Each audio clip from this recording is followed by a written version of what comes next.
I think at times communication kind of died off a little bit. So that's one thing that going into this week we have to reestablish as an offense. One thing we did good was we obviously played physical. You look at guys like TJ and Derek; they had great games, and so did the wide receivers. And at times we let the pressure kind of gets to the quarterback, and luckily Blake, when he gets out of the pocket, he can scramble and make moves and make plays with his feet. But anytime we can, as an offensive line, we just want to get those guys the opportunity to hit lanes, and I think we did that.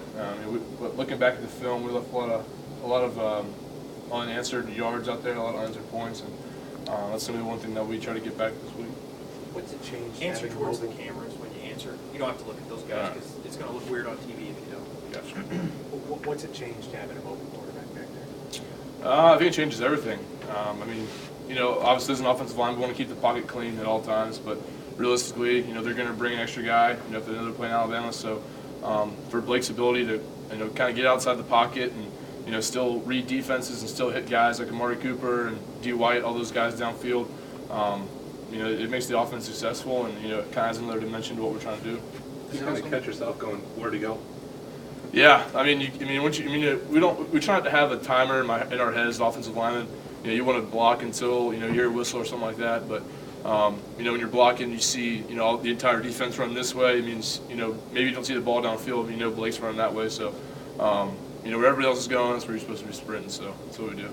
How was he in the huddle or just presence? I think Saturday we saw a lot of poise of Blake. That obviously sometimes it's your first game starting and a pretty high atmosphere, and so we thought he held his poise great. Played a great game back there, and that's all we want on a quarterback. When you don't huddle, what makes it difficult? How is that different for you guys? What was that? When you don't huddle, when you move a little faster? Obviously, the defense, they can't get set up as fast. They can't run. They don't.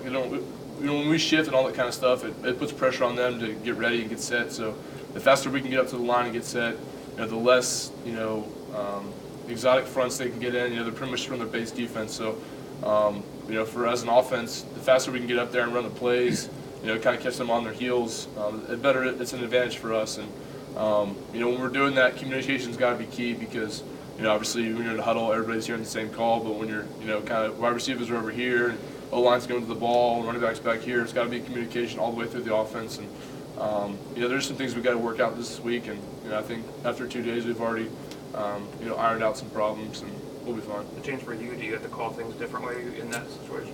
No, it's the same offense. You're just, instead of breaking from the huddle, you're going from the line, and it's the same offense.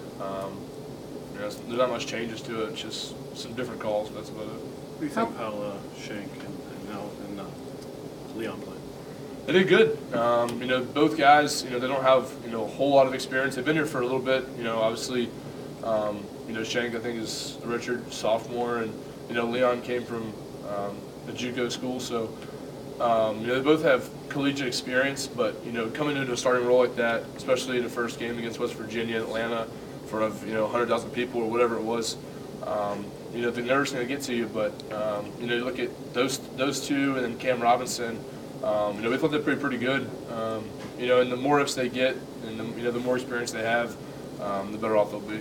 How big was it to keep the ball as long as you guys did? It was great. As long as we can hold the ball. I think we had like a 17-play drive in the second quarter or something like that.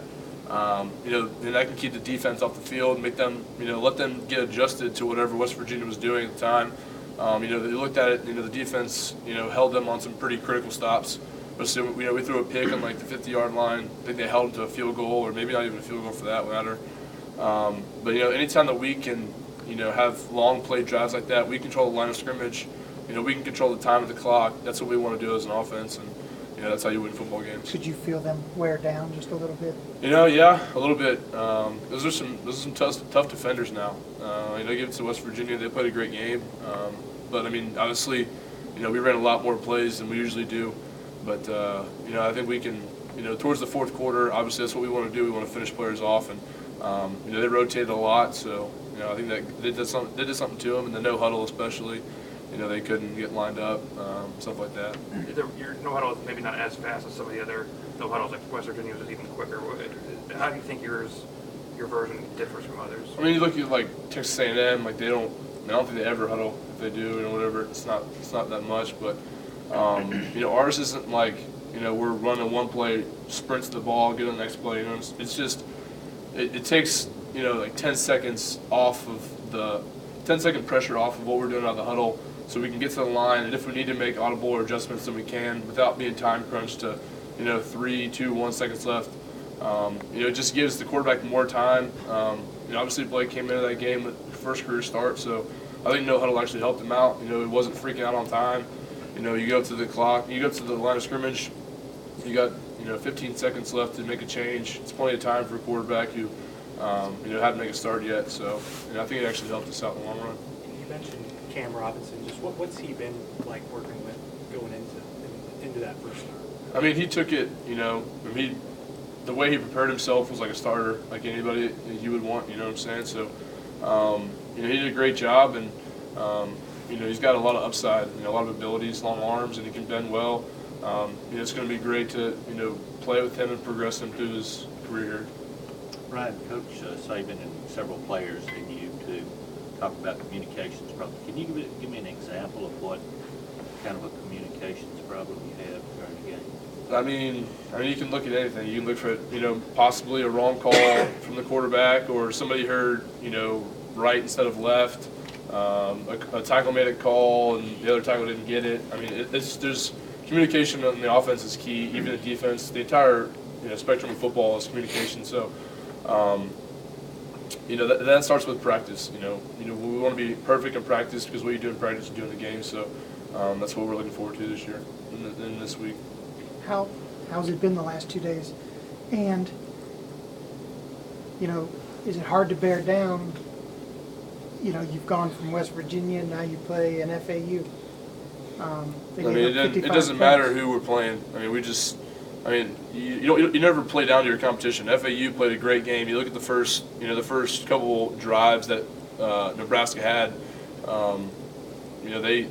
FAU held their ground, and they won. They could have won 9, 10 games last year. They had a lot of guys hurt, but playing at Alabama, we know every week that they're going to come out giving us their best game ever. So we got to be prepared. It's not about what they do; it's about what we do. Couple more. How bad was it today? We've been inside. The entire last week we were inside, so that's huge for us to get back out there. We're supposed to have an 11 a.m. game this Saturday, so that's something that Coach Saban wants to do, just to get us back, accumulated to the heat, and it's just something we got to go through until October, or whenever it starts to cool off in the state. Last one. Answer the question. Yeah. Anything else? Thanks, Ryan. Thank you.